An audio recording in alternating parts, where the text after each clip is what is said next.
ESG, it's moved from being one of those acronyms bandied around by a few and probably understood by even fewer, to being something that funds are actually doing something about and getting on with. They're doing this because of increasing demands from investors themselves, from the younger generation, but from society more broadly also. We're seeing more of this in Europe than elsewhere, but it's growing globally too. We're seeing that 78% of LPs are spending more of their time looking for sustainable investments, and 64% are actually putting more of their money into sustainable funds than they were 5 years ago.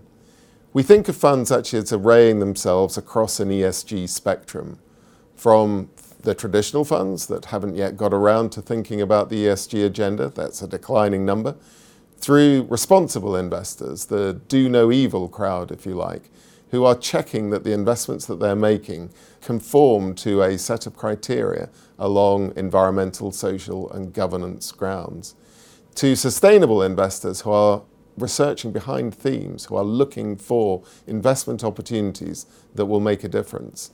And they know, they've seen through the results that actually these investments can deliver just as good financial returns as those which don't have ESG at their heart.